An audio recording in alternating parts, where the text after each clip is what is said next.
I'm having a hard time staying organized with all the frags. Frags are scattered all over the place in my 140, but what's worse is that I have frag racks in my 120, which is technically supposed to be my display tank. So, like any rational human being, I came to the conclusion that I need another tank. A tank dedicated to frags only. Now I'm tight on space, but after a lot of brainstorming, I figured that I could squeeze a 40-gallon breeder next to my 120. I chose a 40 breeder because I wanted to keep the cost as low as possible, and 40s have a great footprint.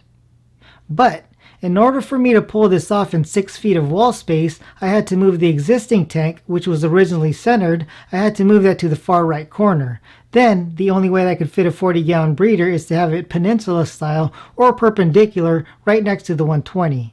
I knew that I wasn't going to win any interior design awards for this setup, but like I said, I needed it. But here's where it gets a little more involved. Originally, I had the sump flowing from right to left. But with the future 40 gallon sitting on the left side of the tank, the sump orientation needed to be changed to left to right so that there is an excessive horizontal run of the drain pipes from the frag tank. So, not only did I have to move the 120, I had to replumb the whole thing.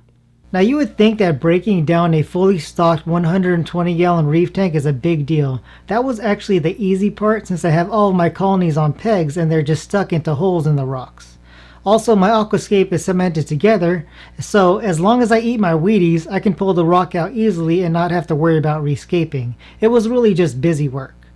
So what I did was plumb a 100 gallon Rubbermaid stock tank to the 140 gallon, and I threw everything in there temporarily while I worked on this project.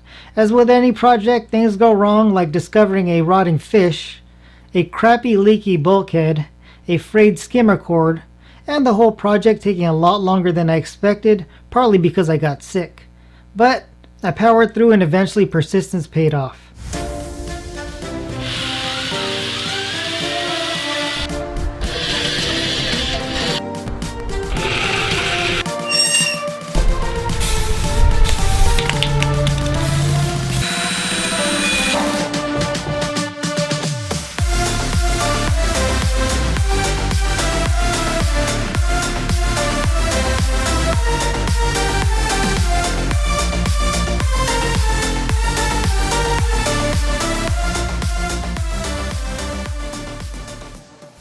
So I'm lighting the frag tank with this Viparspectra 300 watt LED fixture. Generally I don't recommend going cheap with lighting, but at the same time I just need something that will keep my frags alive, hopefully get them to encrust, and obviously keep their color.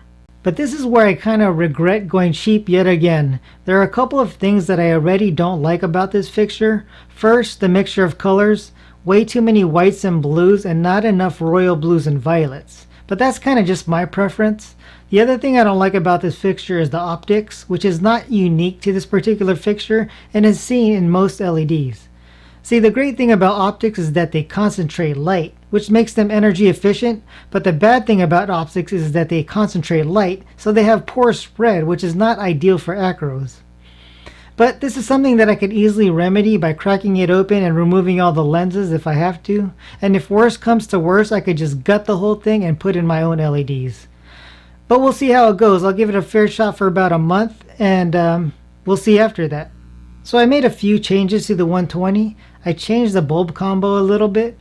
Before the breakdown, I was running heavy blues and actinics without much white because I get a lot of indirect sunlight since the tank is right next to the window. I generally liked how the corals looked under this old setup, but I kind of got the feeling that some of the corals after a while didn't really like the blue light all day. So I decided to try a 6500 T5 bulb. It looked really yellow at first and it took some getting used to. And I also feel that the corals took a few days to adjust to it as well. But now I'm really glad that I made the switch because the corals look much healthier now, and man, I'm really starting to love it too. An added bonus is that it makes taking pics and video much easier.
I also made some small changes to flow. I removed the C-sweeps mainly because I could get more out of them in the 140 gallon, and I moved the left vortex to the back so that the two vortexes are working together instead of against each other. I also moved some corals around, especially this left island here. Something had to be done. There were just way too many reddish corals in one area and it looked washed out. So I moved two of those colonies to the frag tank and added some new pieces to add some color contrast. So that is what I've been doing here recently. It was a pretty big project for me, but in the end it was totally worth it. I have what I need to stay organized and the racks from the display are gone. What's more exciting is that the 140 gallon is also free of frags, and that has inspired a new vision of that tank, and I can't wait to share it with you guys.